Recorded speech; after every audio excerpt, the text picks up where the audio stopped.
Друзья, всех приветствую, с вами IT Genius, и сегодня в обзоре рассмотрим гибридные наушники от компании KZ в коллаборации с магазином Linsol. Их стоимость составляет $55. Приходят они в очень небольшой коробке с изображением самих наушников на лицевой части и названием этой модели. А за звук здесь отвечает один динамический драйвер диаметром 10 мм и 4 арматурных излучателя. А чувствительность составляет 108 дБ, и они получили от 25 до 28 Ом импеданс. Теперь давайте рассмотрим комплектацию более подробно. Инструкция с пояснением по настройке переключателей и сам эджектор для этого. И очень простенький кабель с коннекторами 2 пин QDC и штекером на 3,5 джек. Ну и вот так выглядят сами наушники, получившие, на мой взгляд, довольно приятный внешний вид за счет вот этой металлической вставки. И здесь же рядом находится стандартный разъем 2 пин. А тут уже расположился знакомый нам блок с переключателями. И я сразу скажу, что тестировал наушники вот так, как они приходят из коробки. Положение переключателей я при прослушивании не менял.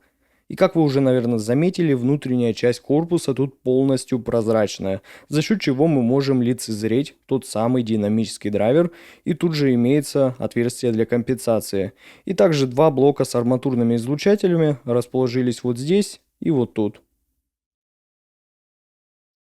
А вот звуковод тут вполне нормально вытянули. Он не короткий, поэтому подобрать сюда амбушюры не проблема, да и с посадкой вообще никаких проблем нет, как и со звукоизоляцией. Ну а теперь, друзья, мы подошли к самой главной части обзора, а именно к разбору звучания гибридных наушников KZ ZS10 Pro 2. И начнем, как обычно, с разбора их тюнинга, который здесь представлен в лице Harman 2019.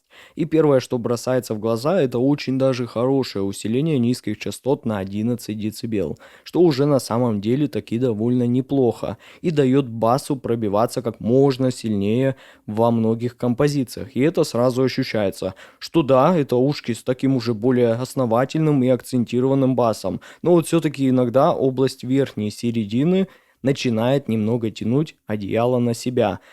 Так как все-таки наушники уже по тональности уходят чуть в более светлую и энергичную сторону. Но я бы не сказал, что это прямо раздражающе светло, но в некоторых треках высокие частоты для меня местами перебарщивают, как раз из-за большего усиления на краю диапазона, и его действительно слышно. И отсюда как раз вытягивается много нюансов или проблем сведения в различных композициях. То есть условно плохие записи я бы не стал на них слушать.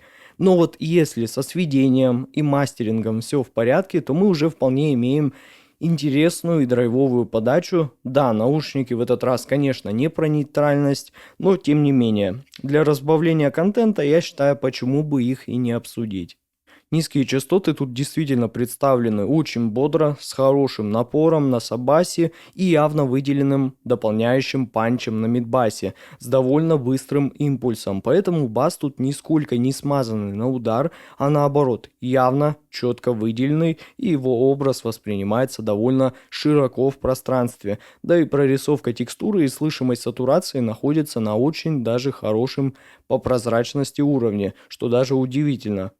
А вот средние частоты тут имеют заметный прохладный тон, поэтому подаются совершенно без какой-либо гладкости и теплоты, но зато имеют вполне хорошее в этой ценовой категории разрешение и достоверность тембров. А общая подача тут уже получилась для любителей как раз более энергичных и супер драйвовых настроек, с явным выделением вокальной части и ударной партии вперед по восприятию и позиционированию образа. Да, воспринимается это уже мне очень знакомо, и такая подача мне встречается не впервой. И вот она как раз подходит для тех, кому очень важно это ощущение присутствия вокалиста и инструментов вокруг вас за счет как раз большего усиления верхней середины. Я бы лично все-таки хотел получить тон подачи понейтральнее и теплее. Благо можно поставить сюда фильтр, и он очень даже хорошо выполнит свою работу. Ну, для тех ребят, кто категорически не пользуется эквалайзером. А вот высокие частоты здесь представлены как супервоздушные, крайне продолжительные, с очень даже отличной прозрачностью, светлостью и искристостью в этой области, с явным подчеркиванием всех тарелочек, крэшей, перкуссий, различных микро и макро нюансов, то есть наушники нисколько не скрывают и не прячут от вас все различные звуки, которые вообще возможно только встретить в композициях. Поэтому да, они отлично подойдут для любителей проанализировать и поразбирать музыку, буквально на отдельные части и слои. Никакой зажатости или смазанности образов и атак в этом диапазоне нет. Но для себя я бы все-таки хотел получить поменьше усиления, так как из-за этого тут иногда проглядывается и подчеркивается небольшой арматурный тембр. И я бы на свой вкус увел бы эту модель в нейтральность и в большую теплоту, и было бы вообще отлично. Но с другой стороны, я понимаю, что и любители такой подачи тоже есть, как и басхеды, ну, а я лишь просто делюсь своим мнением на этот счет. А частые зрители, наверное, и так уже знают все мои предпочтения в тюнинге наушников.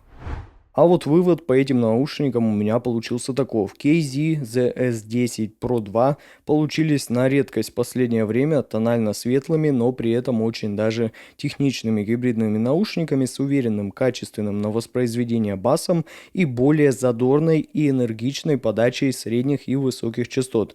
Ссылка на покупку наушников находится в описании и в закрепленном комментарии под видео. Подписывайтесь на мой канал, не забывайте ставить лайки. С вами, как всегда, был ICG News. Спасибо всем за просмотр, всем удачи и пока.